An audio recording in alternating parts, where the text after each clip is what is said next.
Back in 2016, in a time before streaming platforms had taken over the market, my home media collection was expanding beyond excess. I would buy hundreds of films a year, typically whatever cheap movies I could get at op shops. One day at an op shop in Hawthorne, I came across John Carter on Blu-ray, and whilst it currently sits at being the 18th most expensive movie ever made, I got it for $3. Ho, ho, ho, ho. Delightfully devilish, Seymour.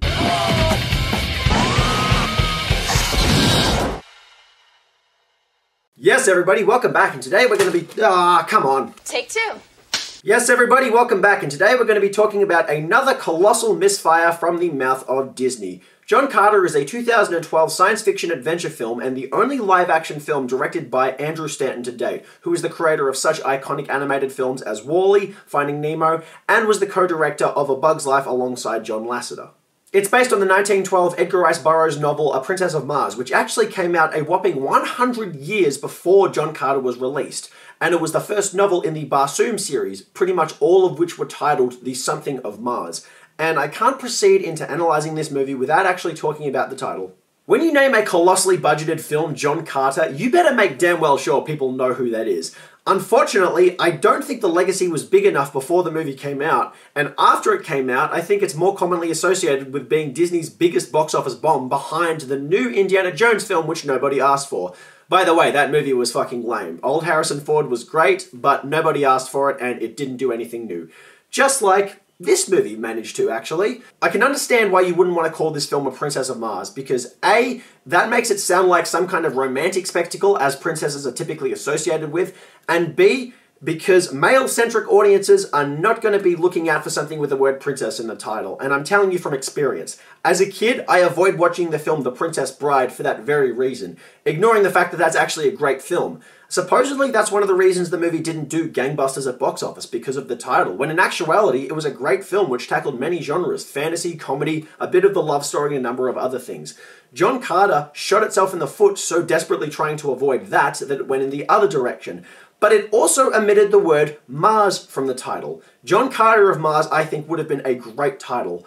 But in an effort to avoid the failure of box office bombs such as Mars Needs Moms and A Mission to Mars and the Mars-themed movie Red Planet, they took Mars out of the title. I could also throw Ghosts of Mars in there, but actually I love that film for being such a good bad movie. Nonetheless, it was a box office failure and it did have Mars in the title. What they ended up being left with was a film called John Carter, a movie which is said to have one of the worst marketing campaigns in film history. The author of the source material is most famous for creating the characters John Carter and more so the character Tarzan. He has had huge influence on not just literary culture, but on cinema. So many storytellers have taken influence from ideas proposed in some of his classic novels. And yet, they made an active effort to keep the name Edgar Rice Burroughs heavily off the promotional material. Similarly, they decided to keep Andrew Stanton's name off the material because there was concerns that it would be associated with his earlier work on much more child-centric animations when he was aiming to make a bit more of a mature movie with this one. So, they didn't promote the director, they didn't promote the writer, they made a movie with very little star power and they pumped nearly $300 million into it, which is the best estimate. People had been trying to adapt A Princess of Mars since the 1930s. John McTiernan was trying to adapt it in the 1990s, starring Tom Cruise and Julia Roberts. He ended up making Last Action Hero instead, so do with that what you will. When they finally ended up making this movie, it failed so badly at box office that the losses are estimated to be between $143 and $255 million. Also, I'm going to say there's a fair chance that you probably haven't seen the film. And if you have, you probably forgot about it the moment you left the cinema. But I do want to make a point of saying that when I first watched this movie back in 2016 as a 19-year-old, I quite enjoyed it. I wasn't fond of Taylor Kitsch's performance, and I did think it was a long and relatively slow movie. And I did pretty much forget the entire plot by the time I'd walked out of the room. But I enjoyed the ride. Nonetheless, watching it again as a 27-year-old, what do I think about it now? John Carter starts off by getting a whole lot of expository narration crammed into the intro scene. But you do not know Mars, for its true name is Barsoom. And it is not airless, nor is it dead. But it is dying. The city of Sodanga saw to that. This is nearly a page. Can you just give me the gist of it?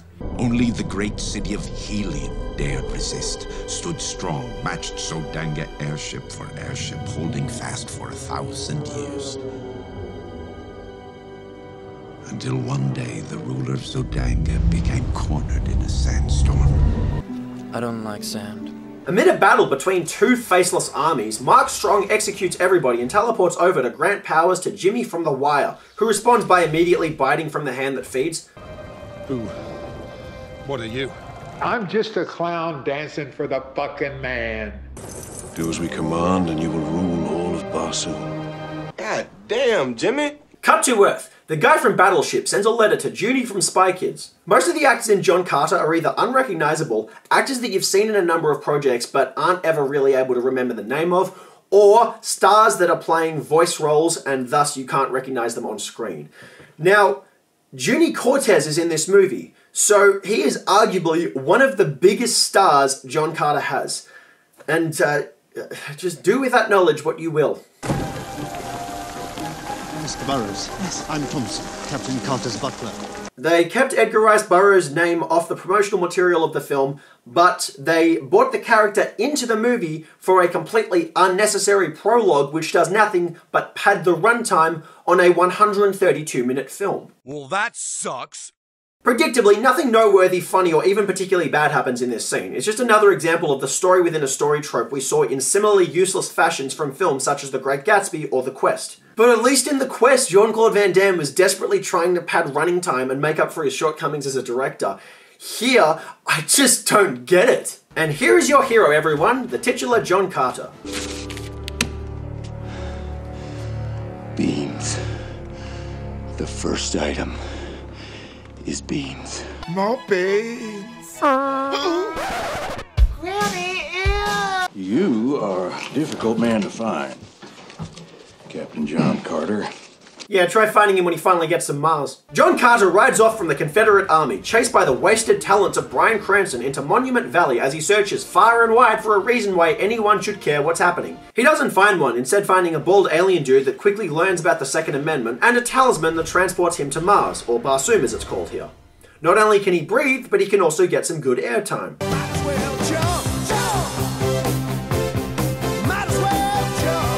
This stunt was executed by attaching Taylor Kitsch to a harness, allowing him to freefall at a speed of 80 miles per hour, which he found incredibly unpleasant. A local alien species comes across Carter. Son of a bitch! You shot me in the ass! Then we cut to the Princess of Helium, whose father is trying to marry her off to Jimmy Blue Blaze in an effort to end a 1,000-year war between their cities. Somehow that idiotic brute had discovered it first. The ninth ray. Unlimited power.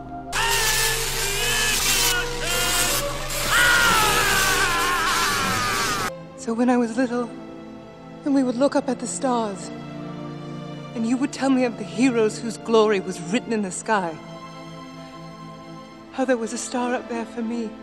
Nah, the biggest star you're gonna get is the guy that played Gambit in the very forgettable X-Men Origins Wolverine, which coincidentally she actually starred alongside him in. Another lot of heavy exposition gets pumped into this brief exchange before we're back to seeing Carter being accosted by his alien captors. J. Chultam Hock Lenas. I don't understand a word this guy is saying. Bound to have Moonstar. What goddamn language is that? Hey, guys. I didn't know there was this much green in the whole galaxy.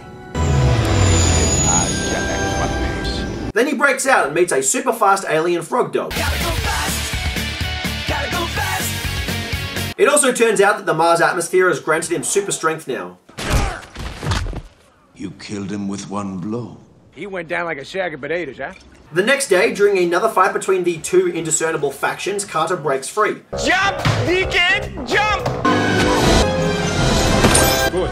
Our first catch of the day. This extended action scene is the first time John Carter picks up any momentum. It took 45 minutes of glacial pacing, but we're finally seeing a mix of practical fight choreography and sci-fi sky combat with truly remarkable visuals. As much as I forgot 90% of John Carter in the years since watching it, I always remembered enjoying the action, and that still stands true today.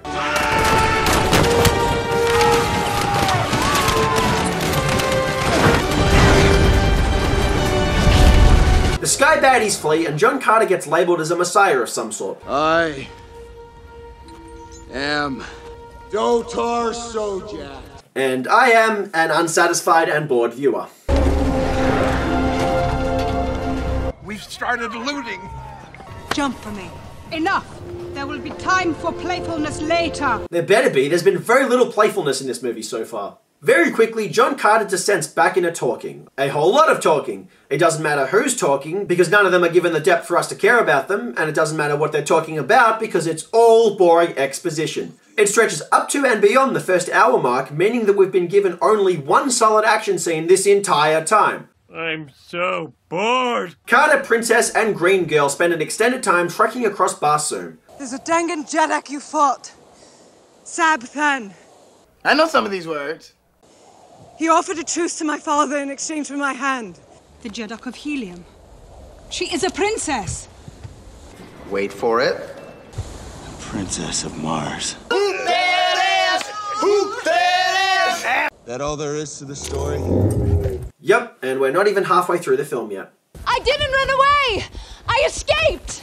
The same fucking thing. Then they get to a supposedly sacred river, followed by more traversing of the landscape. Honestly, if I wanted to watch a science fiction adventure film packed with characters just crossing the land, I would watch You're, The Hunter from the Future, which is basically a low-budget Italian B-movie equivalent of John Carter. I previously trashed that movie for being bad, but at least it had flavour. It was campy. It was entertaining in way more spots than John Carter is. You know, John Carter is just as dry as the sands of Barsoom. Well, first of all, through God, all things are possible, so jot that down. Carter and Princess ascend to a Millennium Falcon-shaped structure of tree branches, which turn into an amazing visual marvel. Whilst the story doesn't advance any faster, I did stop to appreciate the remarkable visual effects being used in such a creative way. Andrew Stanton has directed some of the most critically acclaimed animated films of all time, and moments like this stop to remind us how he has earned that legacy. It is just a shame that, once again, I don't care about what's happening or why it's happening. You can say that again. From the moment you caught me in the sky, I knew. I felt the heart of a man willing to lay down his life for others. Except that he fought in the Confederate Army, so his value for life is probably determined based on which races he deems to be valid. A man willing to fight for a cause. Definitely not the right one. Carter kisses the princess, causing him to have a flashback to his wife and daughter. Then a stampede of greenies start chasing them, which causes Carter to again flash back to them, specifically some event in which they were killed. The closest thing we get to any character depth with John Carter is reduced to a few silent, blue filter heavy flashbacks that titillate us to the idea that once upon a time the man had a personality and a backstory. I was too late once. I won't be again. This scene cuts back and forth between empty flashbacks to then and some mildly entertaining action scenes in the present, almost as if it oscillates between two aspects of the film that signify the best and the worst it has to offer. And according to Wikipedia, these are another race of green aliens. I couldn't figure that out myself because I was bored to the point of not being invested in the story, but also because there is a recurring theme that John Carter does a terrible job of making its characters discernible from each other. I'm seeing double here. Carter gets captured by the greenies, Princess goes off with Jimmy, and then we wake up in his palace. Someone's at the door, chicky jump, chicky jump. Someone's at the door, chicky jump, chicky wano. This guy helps Carter escape, they jump, and we're reunited with the princess. It took him all of, 2 minutes to overcome this new adversity in the story. You look beautiful. It's traditional Zodangan, worn by the groom's mother, I'm told. Oh God, don't care, don't care. Will you stay and fight for helium?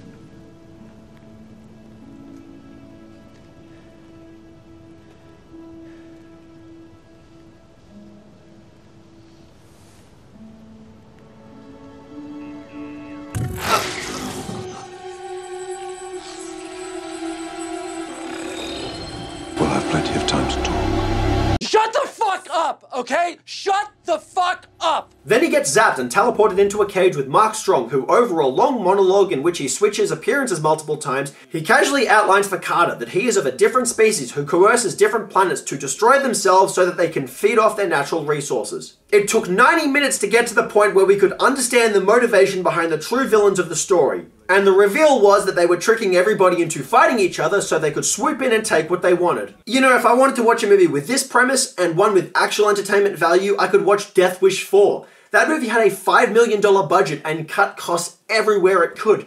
But at least it had personality. At least it had consistent pacing, the action was better, and by the 90-minute mark in the movie, it was at a climax where there was only 9 minutes left.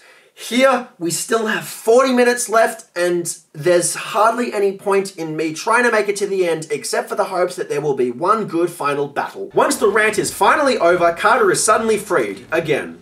Oh shit, here we go again.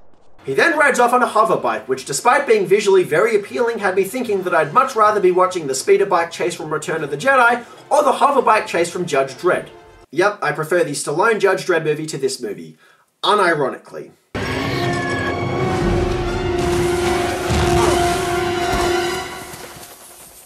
Another happy landing. Get on. No. Tharks do not fly. Nick Minute. So that was a fucking lie. What have they done to you? Tell challenged. I lost. Don't care, don't care, don't care. Carter is taken to this film's version of the Geonosis Arena from Attack of the Clones, where he battles two giant apes in a fight that mostly consists of him dodging everything to avoid the fight. Jump around! Jump up and get down! Eventually, he incapacitates one ape and stabs another through the heart before challenging the leader of the Green Dudes. You can do it! Cut his fucking head off!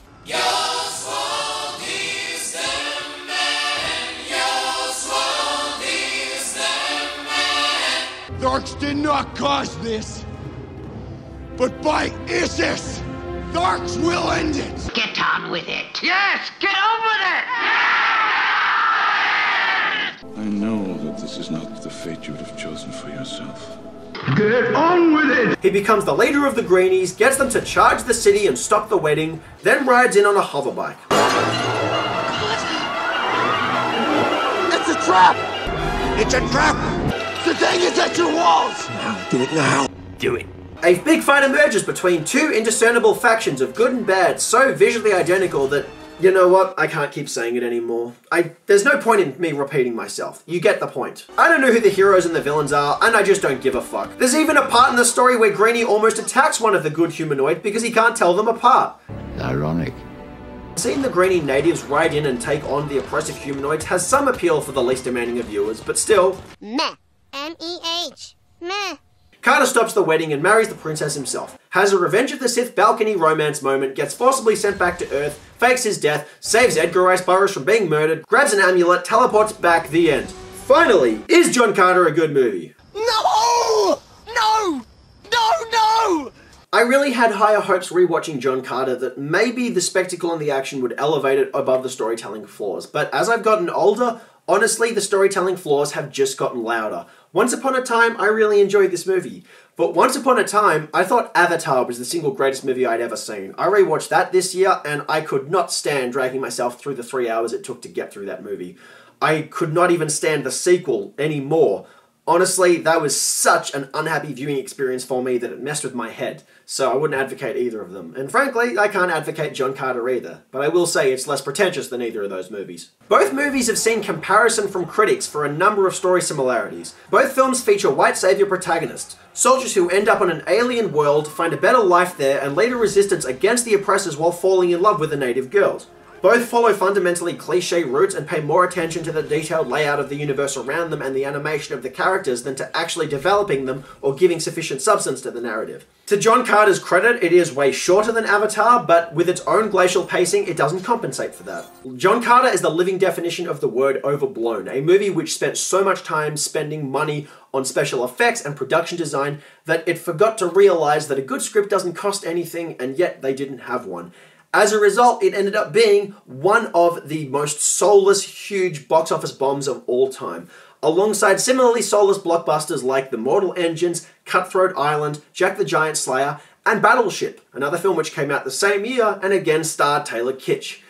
God, that man does not have a great track record with movies, except Lone Survivor. I love that film. But unlike all those movies, I would personally argue that there were better intentions behind John Carter. Sure, Disney set out to make its own version of Avatar and failed spectacularly, which is good because I'm all for Disney losing money. It has way too much control over the market and is pumping way too much money into movies that nobody really wants to see anymore. Director Andrew Stanton lobbied hard for Disney to buy the rights to A Princess of Mars because he'd been reading the book since he was a child. This was a passion project for him that he really wanted to bring to the screen, and he did it with a lot of visual grace. Unfortunately, as many critics have pointed out, in the literal century since the source novel was written, Burroughs' universe had been influentially plundered by so many other stories to the point that the eventual adaptation came across as derivative of the works that it inspired. A number of critics compared John Carter to Avatar and to Star Wars, as well as to the novel Dune. Robert Zemeckis was once upon a time offered the chance to direct this movie, but after reading the story, he felt like George Lucas had already adapted enough of the narrative himself with the Star Wars universe and turned down the project. That kind of says everything. So John Carter is a film which faces the particular downfall of outdated source material and a director who is too old-fashioned in his approach to the story to elevate any aspect of it thematically above all the better stories that it influenced. In an effort to stay too faithful to the source material, he made a film which feels too outdated. And even looking beyond that, the movie is just boring. The entire prologue and epilogue with Edgar Rice Burroughs add nothing to the story and don't need to be there. The movie oscillates between rushing through bursts of exposition and then just completely stagnating, while the visuals have been given more attention than the dialogue. The mythology gets confusing at times, and any questions you have won't be answered unless you're willing to wait a very long time with little to entertain you in the process. And again, for some particularly ridiculous reason, the characters are frequently indecipherable from each other. There are good Martian soldiers and bad Martian soldiers. There are good greenies and bad greenies. And why didn't the film do a better job of helping audiences tell them apart? Why? 'Cause fuck them, that's why. The production values on John Carter are incredible, but it seems inexplicable how you can spend that much money on a film and then do absolutely nothing new with it. It's the exact same mistake they made with Indiana Jones and the Dial of Destiny, which then overtook this movie as the biggest box office bomb that Disney has ever produced. So they're literally repeating the same mistake over and over and not understanding why the box office receipts are bombing. Even the concept of a society on Mars is pushed to the back to focus on a generic white savior hero's journey and some impressive but hollow expertise in style. It definitely isn't as boring as the other Mars-themed box office bombs that I've mentioned. But when it comes to storytelling, the movie is so short on ambition that it actually comes up way less ambition in its exploration of Mars than Ghosts of Mars did. And that movie's been called one of the worst movies of John Carpenter's career. But that film was a tongue-in-cheek B-movie intended to be a shameless genre exercise, yet it still proposed more ideas about Mars as a colony and as a Martian mainland. It also had a sense of actual personality to it, whether or not you consider that to be good. Ghosts of Mars is an example of a good-bad Mars movie. The Martian and Total Recall are the best examples of good Mars movies, I would give. John Carter, unfortunately, is just mildly better than the other boring Mars movies that I have previously mentioned. As for the cast in this movie, Taylor Kitsch has the masculine bravado to be a convincing adventure hero, but like every other actor in the film, he's given little to work with. And as such, his performance is as one-dimensional as the material. He oscillates between being just okay and seemingly doing a weak Batman impression, never particularly showing the flair of a real superstar. Mark Strong and Dominic West are so forgettable that I couldn't even remember what actually happened to their characters by the end. Lynn Collins does a decent job with what little she's been offered, but fails to compensate for the weak script. And you'd be forgiven for not recognizing that David Schwimmer and Jon Favreau were in this film. I've watched it 3 times and I still haven't figured where they appear in the story. Not once, not twice, but thrice. Willem Dafoe is the only notable talent to be given a sizable role in the cast. And that's simply because his voice is so iconic, and teamed up with the incredible animation on his character, we get to see a pretty solid emotional range out of him. He actually took the role in John Carter out of interest in acting on stilts while wearing pajamas. And as usual, he ends up being pretty solid. As a final note, I will give this film credit. It is a visual marvel, one that I have never forgotten how spectacular it is to look at. The blend of Western and sci-fi imagery is a remarkable sight, with the rich red backdrops of Mars and different shades of blue in the visual effects really lighting up the screen. The CGI, particularly the character animations, are nothing short of top-notch, which continue to hold up more than 10 years later. And the small handful of good action moments in the film blend visual effects, practical stunts, and solid cinematography to create an enjoyable spectacle. The practical set design, the locations, the costumes, everything does an impeccable job of building up the world in Mars.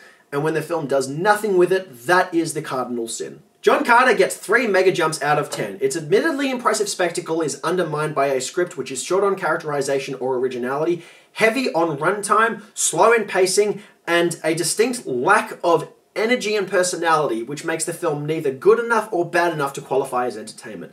And that does it for today's episode of Delightfully Devilish, you guys. If you're interested in seeing any more episodes of this show, you can hit that subscribe button. If there are any movies you want to see me discuss on this show, please leave them in the comment section below. Otherwise, until next time, I have been your host, Jukebox Harry. Peace.